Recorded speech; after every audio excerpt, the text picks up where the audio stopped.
हाँ, so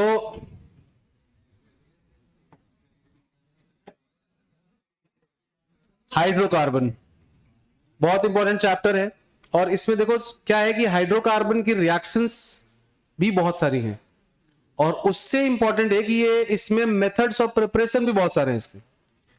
for a context में आपको वो लिस्ट दिखा देता हूं जहां पे हाइड्रोकार्बन के मेथड्स ऑफ प्रिपरेशन है। ये जो देख रहे हो ये सिर्फ मेथड्स ऑफ प्रिपरेशन है हाइड्रोकार्बन।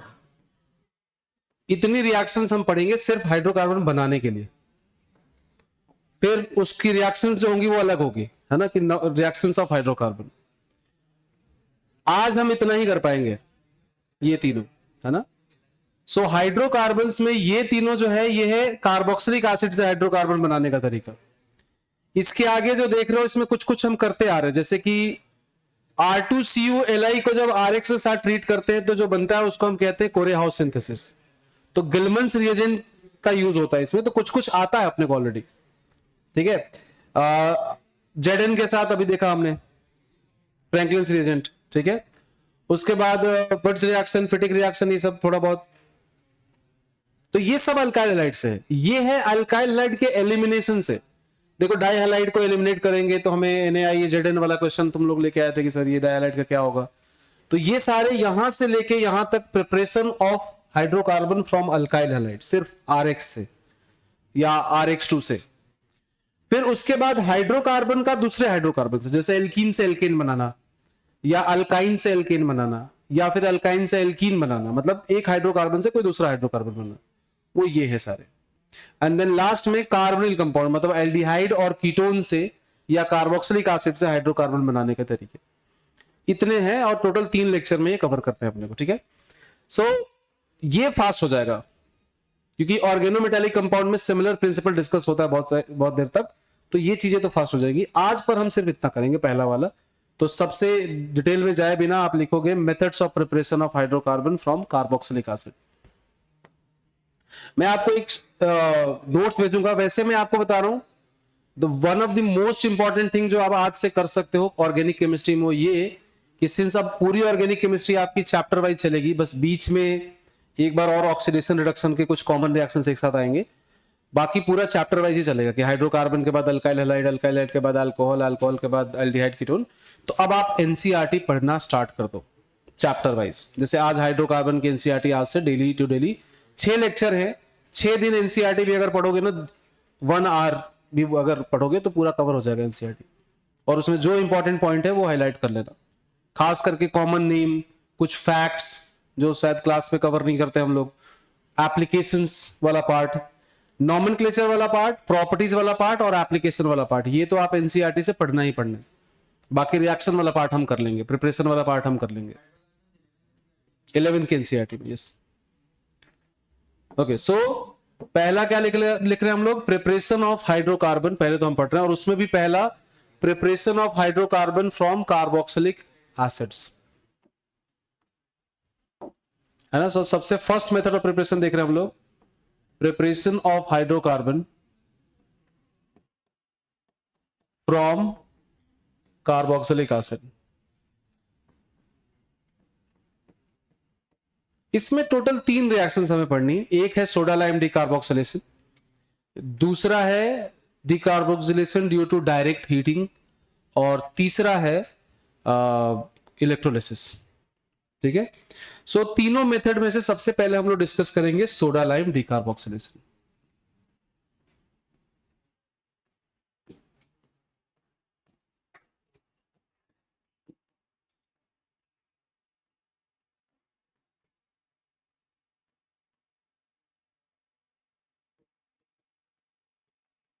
सोडा लाइम डिकार्बोक्सिलेशन क्या होता है इससे भाई, RCOOH होगा, आप इसके साथ लेके आओगे NaOH in presence of CaO और हीट करोगे, प्रोडक्ट बनता है RH प्लस Na2CO3 या RH plus CO2 plus NaOH। मतलब बेसिकली अगर CO2 रह गया और NaOH है तो रिएक्ट करके वो Na2CO3 बना लेंगे। ट्रिक बहुत सिंपल है, CO2 उड़ा दो बीच में से, जो बचा वो आपस में कनेक्ट हो जाएगा RH। ठीक है, मैकेनिज्म समझना जरूरी है ताकि हम क्वेश्चन कर पाए इसमें। ना ध्यान दो, इसमें मेन जो यहां पे रोल है वो है NaOH का। CaO जो है वो सिर्फ इसलिए है कि NaOH हाइग्रोस्कोपिक होता है ना, तो हाइग्रोस्कोपिक बिहेवियर तभी एक्ट करेगा जब वाटर ज्यादा हो, मॉइस्चर ज्यादा हो आसपास में, राइट।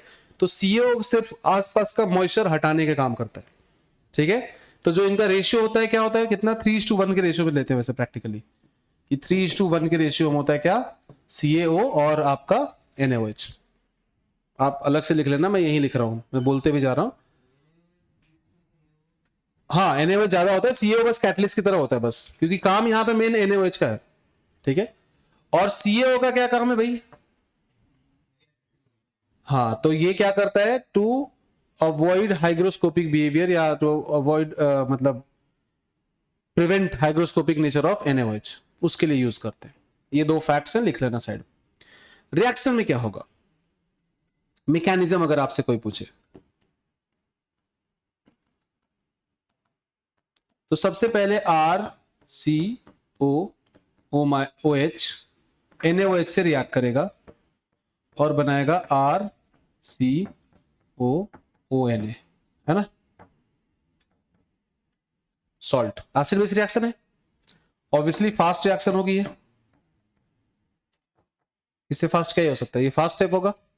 उसके बाद जब आप हीट करोगे तो ये O- इधर और ये इधर। दूसरी मैकेनिज्म हम पढ़ रहे हैं अभी तक पूरे रिएक्शन मैकेनिज्म से लेकर अभी तक में, जिसमें कार्बन आयन इंटरमीडिएट बन रहा है। इससे पहले कार्बन आयन इंटरमीडिएट सिर्फ E1CB में बना था, ठीक है। Carbanion as a nucleophile हमने अभी जस्ट देखा है, organometallic compound, but carbanion as a intermediate पहली बार देख रहे हैं, मतलब दूसरी बार देख रहे हैं। सो O- यहां से जाएगा, ये बॉन्ड टूटेगा तो बनेगा, देखो क्या, R- पहले तो, और प्लस ये बन जाएगा CO2, दिख रहा है क्या आपको, कार्बन का, तो ये बन गया CO2। और CO2 जो है NaOH के साथ रिएक्ट करके Na2CO3 बना ले, या फिर CO2 गैस बन के बाहर निकल जाए, दोनों पॉसिबिलिटीज है ना। R- जो है इसका बनना क्या है भाई, यही स्लो होगा, इससे स्लो क्या हो सकता है, क्योंकि इसके बाद तो क्या है, R- जो है वो H2O के साथ रिएक्ट करके जो भी सोल्यूशन में वाटर होगा उसके साथ रिएक्ट करके क्या बनाएगा, RH। तो स्लो तो यही होगा, क्योंकि ये तो स्लो नहीं हो सकता, ये तो एसिड बेस है, fastest acid base reaction in uh, और ये भी फास्ट है क्योंकि एसिड बेस है। तो अगर ये स्लो है मतलब यही RDS भी है, और अगर ये RDS है मतलब इसकी स्टेबिलिटी हमारे लिए इंपॉर्टेंट है। और अभी तक हमने पढ़ा तो था, पर यूज अब करेंगे, कार्बन आयन की स्टेबिलिटी कैसे रिएक्शन के रेट को ऑल्टर कर सकती है। तो आप बोलेंगे क्या कि rate of reaction is directly proportional to stability of carbanion intermediate. Carbanion जितना ज्यादा स्टेबल होगा, रेट ऑफ रिएक्शन उतनी ज्यादा होगी।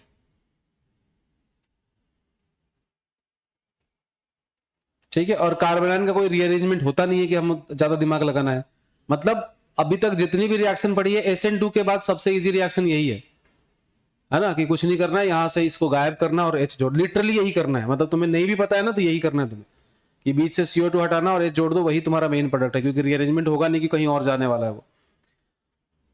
ठीक है, हाँ कुछ पूछ रहे थे आप, हाँ बताइए। CaO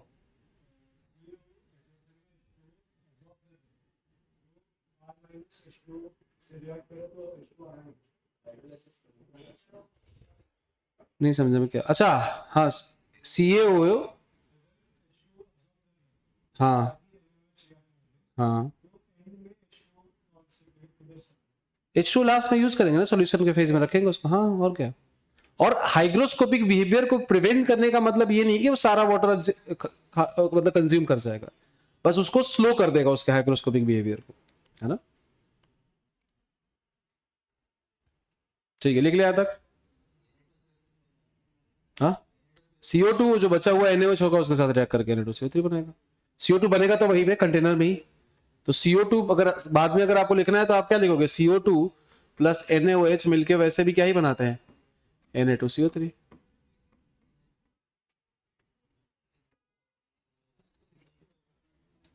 ठीक है, राइट। सो ये हो गया, बस इतना ही है, क्वेश्चन करते हैं।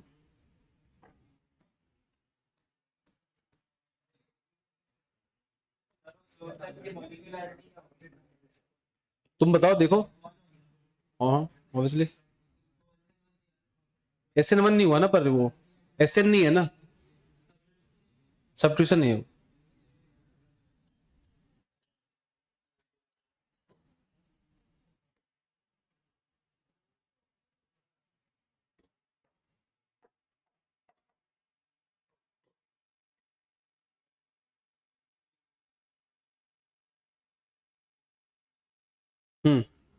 बताओ क्या प्रोडक्ट्स बनेंगे और क्या रिएक्शन होगी।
हाँ भाई, सो फर्स्ट वाले में क्या प्रोडक्ट बनाया, फर्स्ट वाले में ये गायब कर देना है बस, है ना, तो प्रोपेन। सेकेंड वाले में पूरा कार्बोक्सिलेट चला जाएगा, बेंजीन। सोचना है क्या इन सब में, कुछ नहीं करना है आपको, बीच से CO2 निकालना है, H को ले जाके यहां जोड़ देना, यही तो ट्रिक थी अपनी। तो H को ले जाके इधर जोड़ दोगे तो यहाँ पे H लगेगा, तो ये 3 ही कार्बन तो है इसमें, इसमें जो है वो यही है, ये बाहर। यहाँ पे इस पूरे को बाहर करोगे तो क्या बचेगा तुम्हारे पास, ये तो 4 कार्बन है, जिसमें से इधर डबल बॉन्डो है, ब्यूटेन 2 ऑन, है ना। यहाँ पे क्या होगा, ये गायब होगा, ये एक दूसरे कंपाउंड को दूसरे तरीके से लिखा हुआ है, ओरिजिनल ये कंपाउंड है ही नहीं। ओरिजिनल कंपाउंड क्या है, ऑर्थो हाइड्रोक्सी बेंजोइक एसिड है ये, ओरिजिनली ये ऐसा है, बस लिखा ऐसे तरीके से है कि तुम्हें लगे कि हाँ ये अलग है, ये एक्चुअल में ये कंपाउंड है ना। तो ये हो चाहे वो हो, क्या ही फर्क पड़ेगा, अगर रिएक्शन होगी तो इस वाले में जो प्रोडक्ट ए बनेगा वो क्या बनेगा,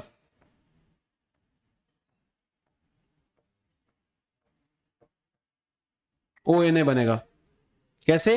पहले तो CO2 जो निकलना था निकल जाएगा, फिर जो फिनॉल बनेगा वो भी तो NaOH से रिएक्ट करता है, तो ये O माइनस Na+ बनेगा।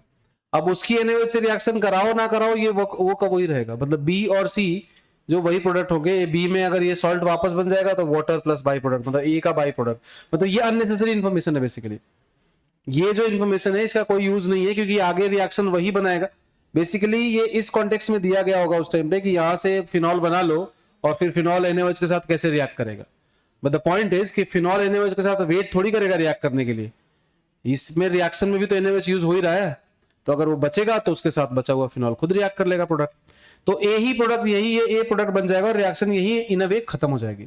पर इसका सेंस ये कि अगर ये फिनॉल होता तो यहाँ पे फिनोलेट प्लस H2O बनता, तो CH2O और B फिनोलेट हो जाता। एनीवेज, अगर उसको उल्टा करा इधर से तो इसकी रिएक्शन अगर NaHCO3 के साथ कराते थे, पढ़ा था ना हमने, क्या बनता था? अरे दो CO2 प्लस H2O भूल गए क्या?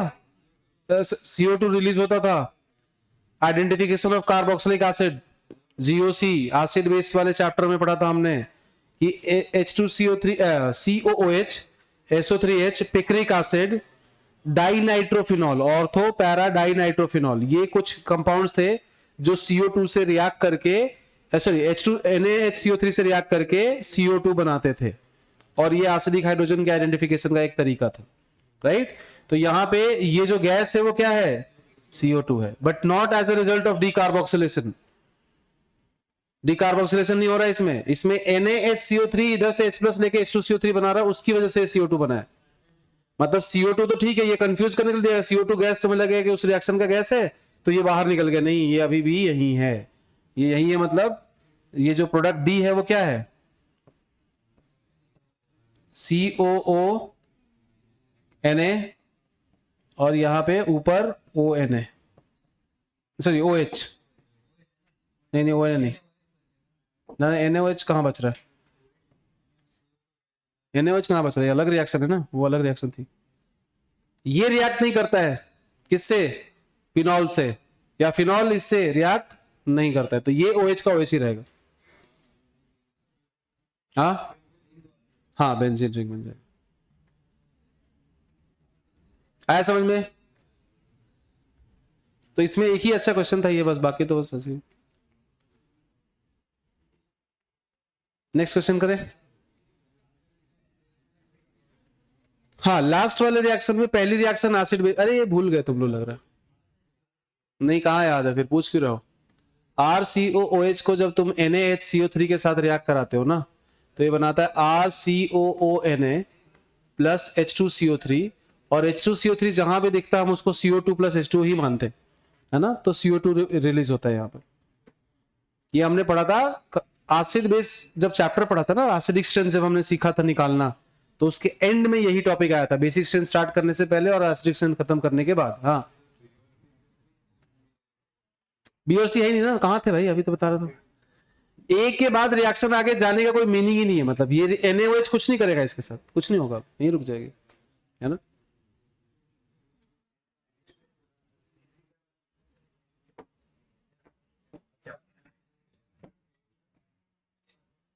इन क्वेश्चंस में रेट ऑफ डीकार्बोक्सिलेशन बताना आप।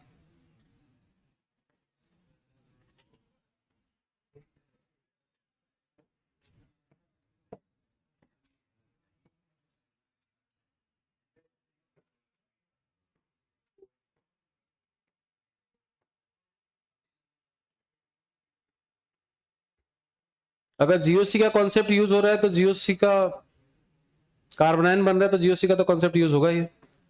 तो आपको बताना है इसमें रेट ऑफ डीकार्बोक्सिलेशन की, कौन सबसे फास्ट डीकार्बोक्सिलेट होगा, कौन सबसे स्लो डीकार्बोक्सिलेट होगा।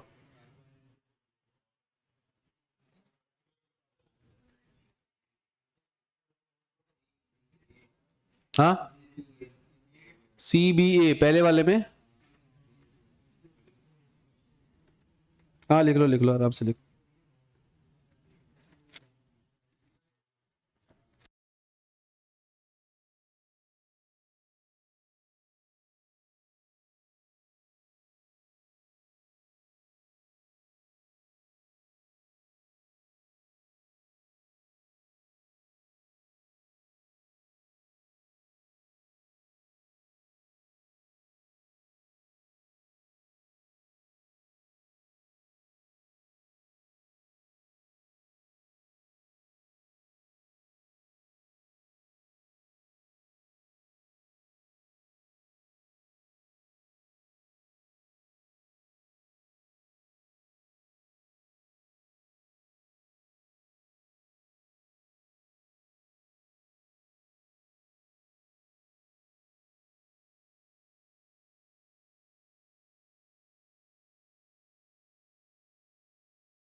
अभी सब में क्या करना, हमें कार्बोनायन बना लेना। तो पहले का कार्बोनायन है ये, दूसरे का कार्बोनायन है ये, और तीसरे का कार्बोनायन जो है वो है ये, यही है।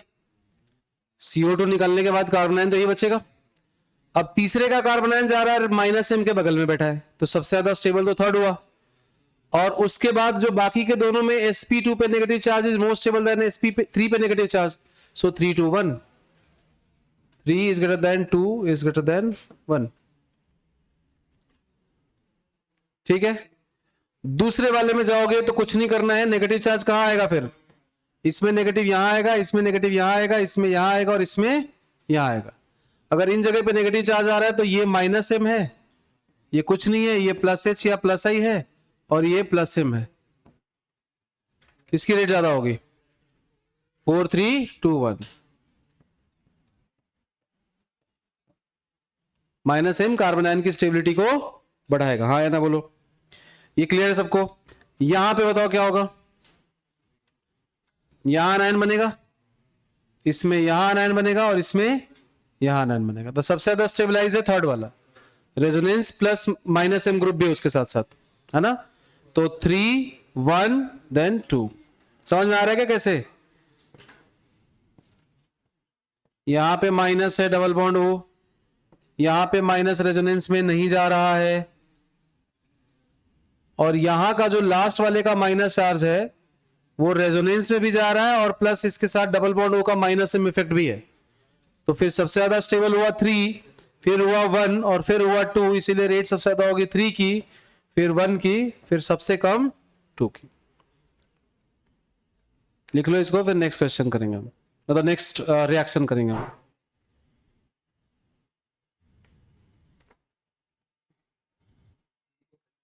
हाँ ठीक।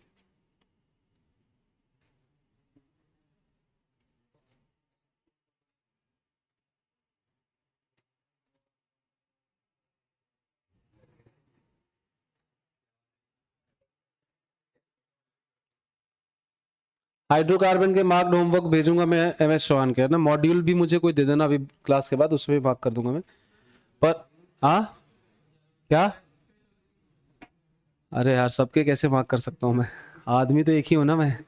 हाँ, अक्षय चौधरी के क्यों करने तुम्हें, हाइड्रोकार्बन के इसके MS चौहान के करो ना यार, बढ़िया क्वेश्चन है उसमें। हाँ तो वो तब कर पाओगे जब सारी रिएक्शन आती है। मैंने बोलता कि जब आपको सारी रिएक्शन समझ में आ जाए तो आप अक्षय चौधरी के क्वेश्चन कर सकते हो, उसमें उस टाइप के क्वेश्चन अच्छे हैं। ऐसा नहीं कि जनरल क्वेश्चन नहीं है, वैसे भी हैं, पर सेम क्वेश्चन अगर तुम्हें मिल रहा है एक बुक में जो ऑलरेडी पॉपुलर है, जो ऑलरेडी सब कर रहे हैं और जिससे most of the question JEE में भी आते हैं, तो क्यों हमें एक्स्ट्रा दिमाग लगाना। MS चौहान के टाइप के क्वेश्चन ही आते हैं मोस्टली जेई में।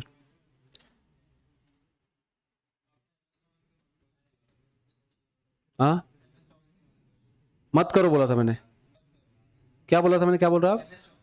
हाँ मैंने वही बोला था, वही करना है आपको। अब आपको MS चौहान करना है, अब आपको हर चैप्टर में करना है अब, है ना। अक्षय चौधरी रख सकते हो कि कभी कुछ अलग टाइप के क्वेश्चन करने हैं, तो ऐसे तो बहुत सारे बुक है, हिमांशु पांडे भी है, बहुत सारे हैं, कितने बुक करोगे। ऑर्गेनिक केमिस्ट्री में क्या लाइनें ही तो खींचनी होती है, बुक बन जाती है ना।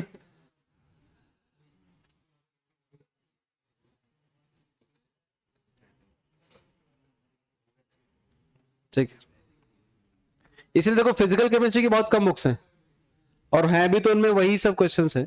हालांकि ऑर्गेनिक ज्यादा ट्रिकी है कि कुछ भी लाइन खींच दोगे तो प्रोडक्ट नहीं बनता है, पर हाँ मतलब पता नहीं, इजी है शायद। हाँ यहाँ पे लिख लिया आपने, नेक्स्ट लिखोगे आप। अब देखो यहाँ पे कॉन्सेप्ट यहीं से आगे बढ़ेंगे हम लोग, कि ये वाला इतना ज्यादा स्टेबलाइज्ड है कि, और हालांकि मैकेनिज्म भी थोड़ा अलग होता है, लेकिन जिसमें भी बीटा पोजीशन पे डबल बॉन्ड मतलब -M ग्रुप आ गया डबल बॉन्ड होगा, उसको डिकार्बोक्सिलेट करने के लिए आपको सोडा लाइम की जरूरत नहीं पड़ेगी, वो डायरेक्ट हीटिंग से भी डिकार्बोक्सिलेट हो जाएगा। तो आप लिखोगे next, decarboxylation due to direct heating, second method of preparation है ये कार्बोक्सिलिक एसिड वाला ही, मतलब मेथड ऑफ प्रिपरेशन फर्स्ट ही है फ्रॉम कार्बोक्सिलिक एसिड, उसका सेकंड टाइप है ये।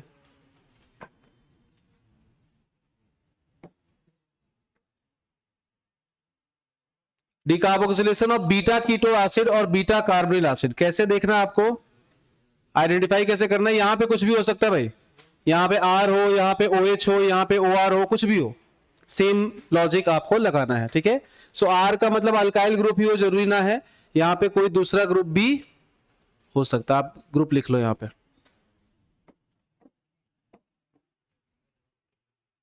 यहां पे कोई दूसरा ग्रुप भी हो सकता है, ठीक है। इसमें क्या होता है कि इसमें CO2 बनता है और इसमें सोडा लाइम की जरूरत नहीं पड़ेगी, direct heating, so decarboxylation due to direct heating.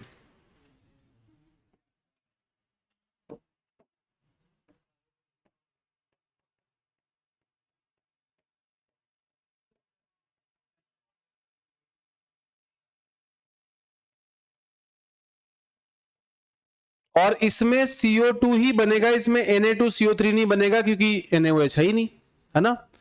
अब इसमें सबसे इंपॉर्टेंट दो पॉइंट्स हैं और ये दोनों पॉइंट इंपॉर्टेंट है, इसलिए यहां लिखा है क्या कि formation of 6 member transition state important है, कि रिएक्शन जो है वो ट्रांजिशन स्टेट 6 मेंबर बनता है, उससे प्रोसीड करती है।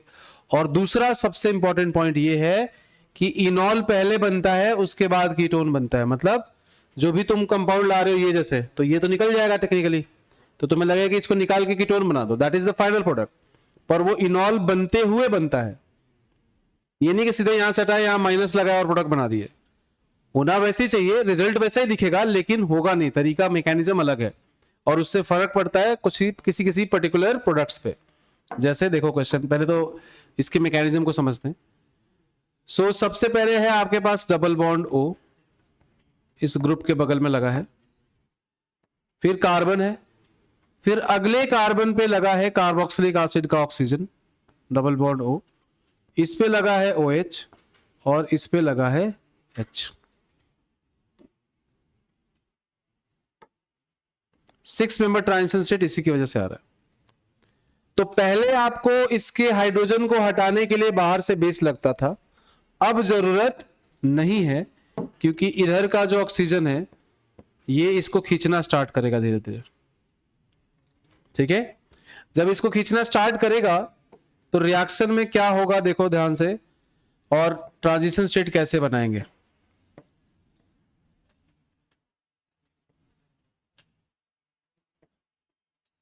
क्या हो रहा है 6 मेंबर ट्रांजिशन स्टेट में, देखो ये इधर अटैक कर रहा है तो यहां पे बॉन्ड बनना स्टार्ट होगा, तो यहां पे बॉन्ड फॉर्मेशन होगा,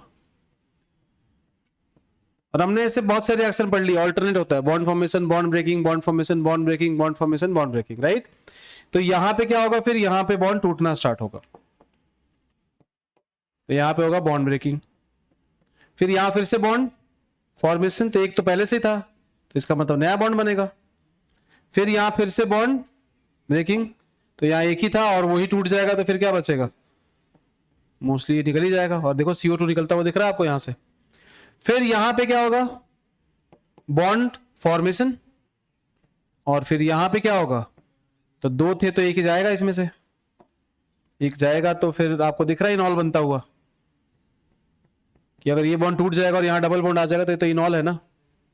सो अब जब इसका एंड रिजल्ट आप देखोगे तो क्या दिखेगा, ये जो है ग्रुप वाला वो इधर डबल बॉन्ड और इधर OH बन के रह जाएगा क्या, और जो बाहर है वो क्या है CO2, आप लिख लेना वैसे ना। यहां पे क्या हो रहा है, यहां पे हो रहा है बॉन्ड फॉर्मेशन, यहां पे बॉन्ड ब्रेकिंग, और जहां ये ट्रांजिशन स्टेट नहीं बन पाएगा वहां बीटा कीटो एसिड होते हुए भी डीकार्बोक्सिलेशन नहीं होगा डायरेक्ट हीटिंग से, या जहां ये इनॉल नहीं बन पाएगा वहां बीटा कीटो एसिड होते हुए भी डीकार्बोक्सिलेशन नहीं होगा डायरेक्ट हीटिंग से। इसका रेजोनेंस से कोई लेना देना नहीं है। बॉन्ड फॉर्मेशन,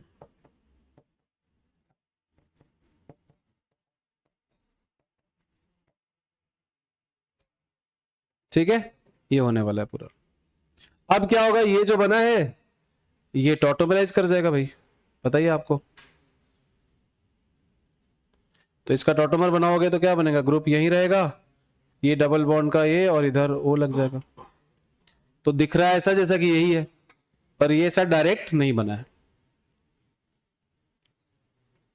ठीक है। So this is called decarboxylation due to direct heating, और इसमें कंडीशन दो ही है कि बगल में डबल बॉन्ड O हो, मतलब बीटा कार्बन पे, पहले पे नहीं दूसरे पे। और दूसरा कि उससे फाइनल प्रोडक्ट बनते टाइम बीच में इनॉल पॉसिबल हो, इनॉल बन के ऑटोमराइज करके वापस आपका कार्बोनिल ग्रुप आएगा। हाँ कौन सा पाई बॉन्ड? हाँ ब्रेक होगा ना, ट्रांजिशन स्टेट में ब्रेक हो रहा है, तो ट्रांजिशन स्टेट में जो बॉन्ड टूट रहे हैं उनको हम कंप्लीट दिखाई नहीं रहे हैं, जो बन रहे हैं उनको भी कंप्लीट नहीं दिखा रहे हैं। कौन सा ऑप्शन की बात कर रहे हो आप? ये वाला ना, तो टूट ही रहा है ना ये तो। ये कहां कुछ, इसका कुछ नहीं, इसका कोई इन्वॉल्वमेंट ही नहीं रिएक्शन में। ये तो जैसा था वैसे है ना, इसका इस ट्रांजिशन स्टेट में पार्टी नहीं कर रहे, तो अलग है, बाहर है। तो कौन सा वीक बॉन्ड है? अरे तो यहां कोई आएगा अटैक करने तब तो टूटेगा ना भाई। जब इंटरेक्शन इसका हो रहा है तो बॉन्ड यहां बन रहा है, उसकी वजह से ये बॉन्ड यहां से टूट रहा है ना। वो न्यूक्लियोफिलिक अटैक में होता है कि न्यूक्लियोफाइल ऐड हुआ तो पाई बॉन्ड तोड़ दो, और उसमें भी तो अल्टीमेटली यही होता है, टूट के वापस बनता है।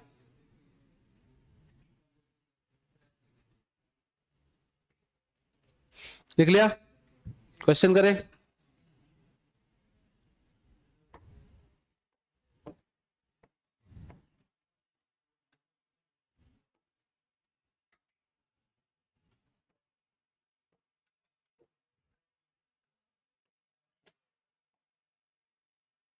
बताओ क्या प्रोडक्ट्स बनेंगे इनमें?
दो रिएक्शंस हैं।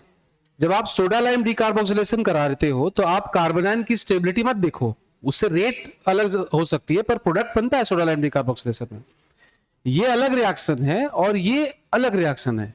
ये जो पहले पढ़ा था वो है और ये जो अभी पढ़ा है वो है। सो इसमें अगर तुम ध्यान से इसको इलैबोरेट कर, इसको स्ट्रक्चर को एक्सपैंड करोगे तो तुम्हें दिखेगा कि ये अननेसेसरी है। इससे मतलब है अपने को कि एक कार्बन है जिस पे डबल बॉन्ड O और OH लगा है, उसके बाद एक और कार्बन है और उसके बगल में एक और कार्बन है जिस पे डबल बॉन्ड O और OH लगा है। तो अपना यही तो प्रिंसिपल था, यही तो कॉन्सेप्ट था कि एक कार्बन जो CO2 जिस पे COH है उसके बगल वाले कार्बन पे अगर कोई दूसरा ग्रुप है जो टॉटोमेराइज मतलब इसको 6 मेंबर ट्रांजिशन स्टेट दे सकता है तो वो करेगा ऐसे रिएक्ट, राइट। तो बेसिकली डाइओइक एसिड अगर है, मतलब malonic acid and malonic acid सिर्फ ओनली मैलोनिक एसिड है ना, ऑक्जेलिक एसिड का तो होगा ही नहीं। मैलोनिक एसिड अगर होगा यहां पे जो दिख रहा है आपको, उसको अगर हीट करोगे तो डायरेक्टली CO2 देगा वो, ठीक है। तो ये मैलोनिक एसिड के जैसा ही कोई डेरिवेटिव हो गया, बस यहां 2H की जगह कुछ कार्बन चेन आ गई, तो कार्बन चेन से हमें क्या मतलब है, वो एज इट इज रहेगा। तो ये एज इट इज रहेगा जैसा था तुम्हारा। तो बेसिकली पहला प्रोडक्ट जो है वो है साइक्लोहेक्सेन कार्बोक्सिलिक एसिड। बोलो होगा क्या कि दो में से एक COOH निकल जाएगा, एक बच जाएगा। एक जो निकल रहा है उसको रेजोनेंस देने का काम दूसरा वाला कर रहा है, पर जो एक निकल गया उसको जो बचा उसको रेजोनेंस देने वाला कोई नहीं है। तो अब कोई नहीं है तो उसके इसको अगर डिकार्बोक्सिलेट कर, या तो ये होगा नहीं, या फिर अगर होगा तो सोडा और लाइम लगेगा। तो यहां पे सोडा लाइम डिकार्बोक्सिलेशन होगा और फाइनली साइक्लोहेक्सेन प्लस Na2CO3 बन जाएगा।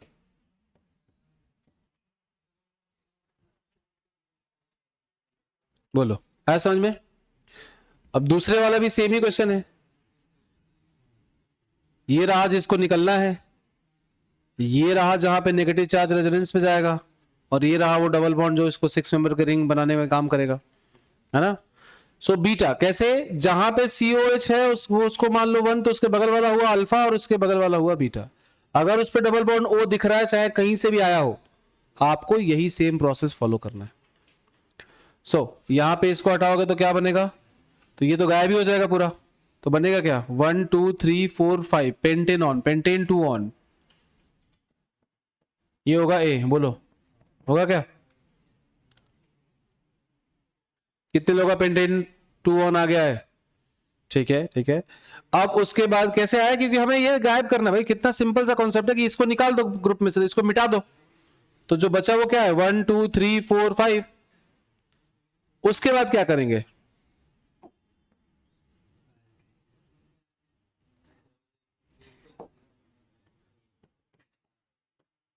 हाँ उसके बाद क्या करेंगे, ये बन गया। अब इसका फिर ग्रिग्नार्ड रिएजेंट के साथ रिएक्शन दिया गया है फर्दर, तो CH3 के साथ रिएक्शन कराओगे तो जो B बनेगा यहां पे OH लग जाएगा, नहीं होगा, ये है B। और फिर इसका क्या है, ये डिहाइड्रेशन ऑफ अल्कोहल, एल्कीन बन जाएगा, ये आपका फाइनल प्रोडक्ट। कभी कभी क्वेश्चन आता है कि सर हम तो हाइड्रोकार्बन बनाने चले थे, कार्बोक्सिलिक एसिड बना रहे हैं यहाँ पे, है ना। तो क्योंकि रिएक्शन यहाँ पहली बार आ रही है तो यही हम पूरे इसके सारे एस्पेक्ट डिस्कस कर ले रहे हैं। इनमें से पहला जो रिएक्शन हमने पढ़ा उसमें हाइड्रोकार्बन ही बन रहा है और कुछ नहीं बन रहा है, राइट।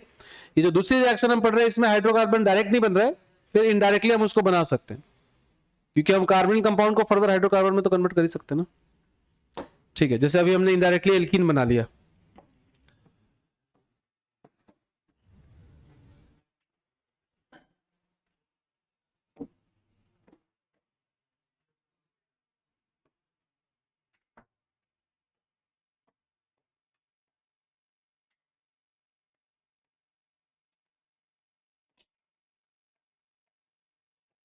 टाइम क्या हुआ है, हाँ 2:40 हो गया।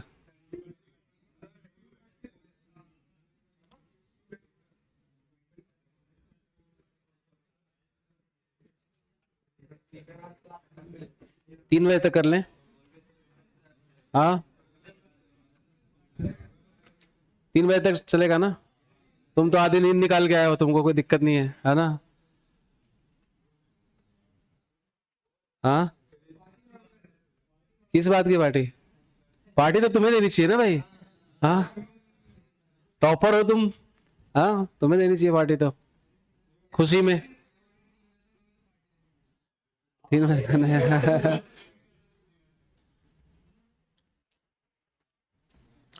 कोई नहीं, मैं एक्स्ट्रा क्लास लगवा लूंगा टाइम टेबल पे, है ना। हाँ, है ना, वो ज्यादा इजी, तुम्हें पता भी नहीं चलेगा और लग के आ जाएगा टाइम टेबल में, है ना। हाँ, मॉर्निंग। सुबह अब नहीं हो पाएगा यार, सुबह के 2 बैच हो गए ना, अब एक पहले था, एक C28 का हो गया, तब मुश्किल है सुबह। एक टाइम टेबल पे 2 बैच होते हैं, तो अब समझो कि वो टाइम टेबल में हमेशा एक क्लास तो होगी होगी, जैसे नून में मेरी हमेशा एक क्लास रहती रहती है ना। कभी और एक्सटेंड करेंगे, आज मैं अभी थक गया हूँ थोड़ा तो। हाँ,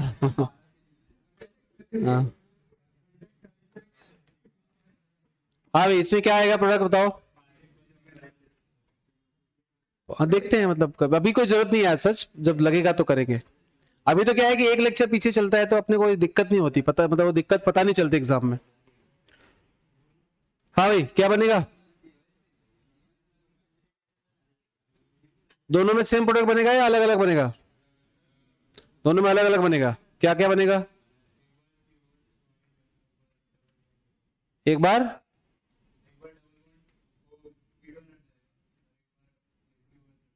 ऐसे कौन सी रिएक्शन पड़ी जहां हमने कीटोन हटा लिया था। पहली बात तो ठीक कह रहे हो कि एक बार COH हट जाएगा, कि जिसमें कीटोन ना हो, ऐसा क्यों, कौन से रिएक्शन के थ्रू।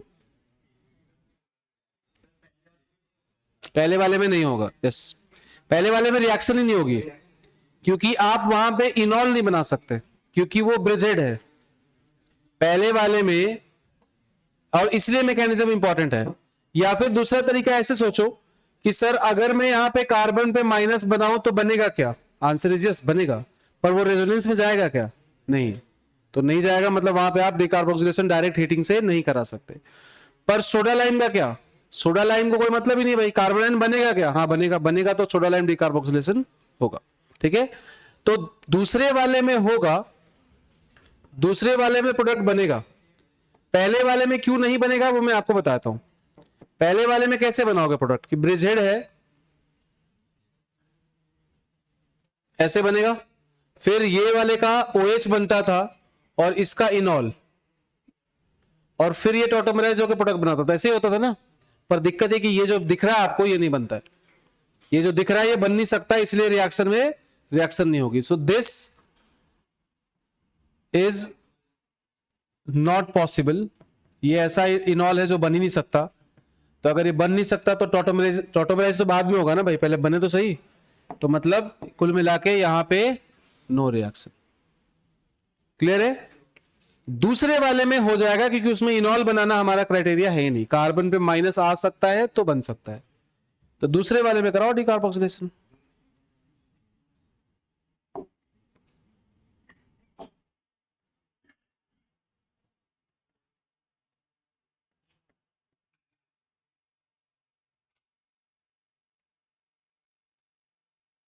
ठीक है,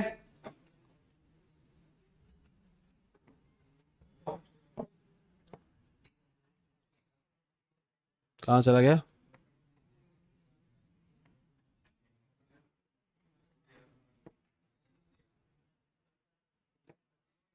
चलो फटाफट करो फिर क्वेश्चन, हाँ, जल्दी करोगे तो जल्दी कर जाओगे, तो हम लोग करते भी स्लो हो, लिखते भी स्लो हो।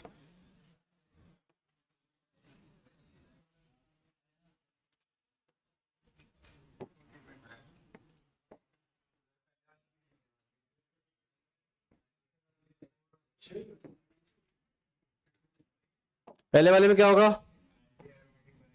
हाँ, सो पहले वाले में भी नो रिएक्शन होगा, समझ में आ रहा है क्या, क्योंकि जो इसका इनॉल बनेगा वो एंटी एरोमेटिक बनेगा। इनॉल कहां बनाना है, वो जो डबल बॉन्ड O है और जो एसिड हटा रहे हो उसके बीच में इनॉल बनाना है, तो ये एंटी एरोमेटिक इनॉल है। तो ये तो बनता ही नहीं था ना, ये तो इनॉल के टाइम पे पड़ा था, इसका 0% इनॉल कंटेंट है ना, तो ये अगर नहीं बन सकता तो मतलब रिएक्शन भी नहीं होगी। तो इसको सोडा लाइम से कर सकते हैं, इससे नहीं कर सकते, ठीक है। दूसरे वाले में, दूसरे वाले में अगर हीट करेगा तो कितने इक्विवेलेंट्स ऑफ CO2 रिलीज होंगे, ये क्वेश्चन है।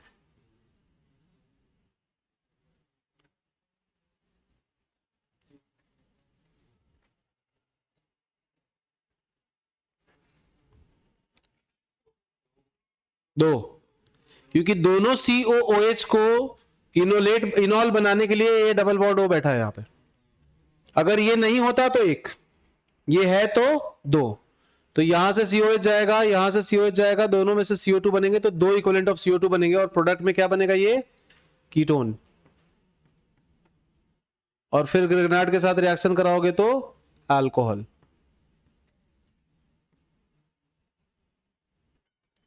ठीक है, जब तक बगल में डबल बॉन्ड O है तब तक उस CO2 का आप निकालते रहोगे। जैसे नेक्स्ट वाले में कितने CO2 निकलेंगे, नेक्स्ट वाले में क्या डिफरेंस है, सेम ही तो क्वेश्चन है, जो पहला क्वेश्चन था वही क्वेश्चन है ये भी, क्या कितने CO2 निकलेंगे, दो, तो A क्या होगा नेक्स्ट क्वेश्चन में, ये, और यहां पे डबल बॉन्ड O, ये होगा +2 CO2। बोलो समझ में आ रहा है क्या। अब उसके बाद की क्वेश्चन में नहीं करा रहे क्योंकि हमने ऑलरेडी कर लिया है सब, है ना, टाइम बचेगा तो अपन अगला क्वेश्चन कर पाएंगे। इसके बाद क्या है, ये आज ही तो किया है अभी हमने, ग्रिग्नार्ड रिएजेंट के साथ 1,4 एडिशन कब करना है, 1,2 एडिशन कब करना है, डायरेक्ट एडिशन कब करना है, वो सब है, ये आप कर लोगे। ठीक है, नेक्स्ट क्वेश्चन देखो,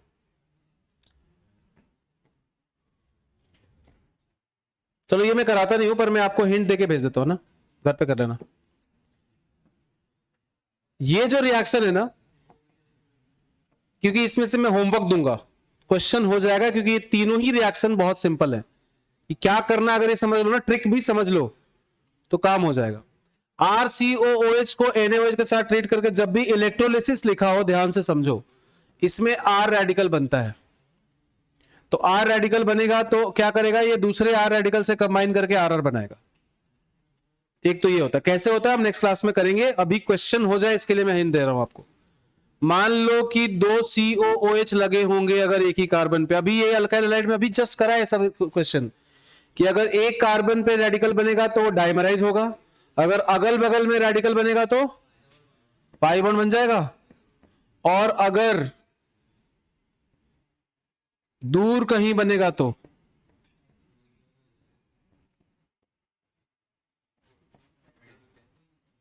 मान लो ये थोड़ा ऐसा था, ऐसे बना लो, दूर कहीं बनेगा तो ज्वाइन हो जाएगा, तो ज्वाइन कर देना, है ना। बाकी इलेक्ट्रोलिसिस में एनोड पे CO2 बनता है, कैथोड पे हाइड्रोजन बनता है, इसमें मैकेनिज्म बाकी सारी चीजें हम बाद में करेंगे, लेकिन क्वेश्चन आप अभी से कर सकते हो, इसके क्वेश्चन करने में कुछ नहीं लगा आपको। ठीक है, मतलब एक दो बोल के चले जाओ बस घर। पहले वाले में क्या प्रोडक्ट बनेगा बताओ, इथेन, CH3 जोड़ देना है, COOH के अलावा जो बचा उसको आपस में जोड़ देना है। मतलब इस रिएक्शन का एक पॉइंट ये होगा कि मीथेन कभी नहीं बनाया जा सकता, क्योंकि सबसे छोटा कंपाउंड जो बनेगा इसमें वो इथेन होगा, नहीं क्या।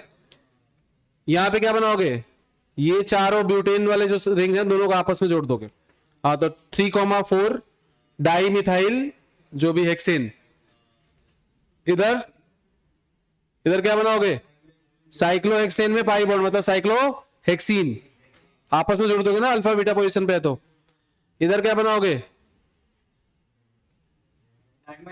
डायमराइज करेंगे, बीच में 4 मेंबर वाला जो रिंग बनाते थे हम लोग।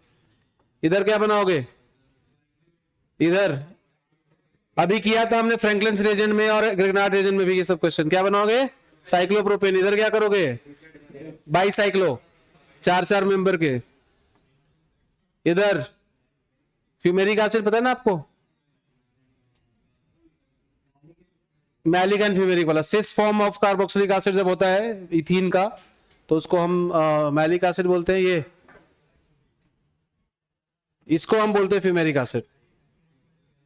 यहां डबल बॉन्ड होता है, बताओ क्या बनेगा जल्दी से, क्या बनेगा, 2 COOH है, ऊपर एक नीचे, क्या करोगे, रिंग कहां से बना लोगे भाई, ये दो ही तो कार्बन है, अल्काइन, यस अल्काइन बनेगा इसमें। लास्ट वाले में क्या बनेगा, डाइमराइज करोगे फिर से, क्योंकि फिर एंटी एरोमेटिक है ना। इसमें क्या बनाओगे, घर पे ट्राई कर लेना इसको, पाई बॉन्ड तो बनेगा पर आगे भी रिएक्शन है ना, इपॉक्साइड बनेगा, फिर पिनाकोल होगा, तो और ये शायद वही क्वेश्चन है जो तुम्हारे बीटीएस में भी आया था, इसके आगे है ना, जो जिसमें बोनस मिला है तुम्हें, है ना, तो ये हाँ ठीक है, सो इसको कर लेना, नेक्स्ट क्लास में हम इस रिएक्शन को डिस्कस करेंगे और अलॉन्ग विद दैट हम दूसरे मेथड्स ऑफ प्रिपरेशन भी देखेंगे। क्या XE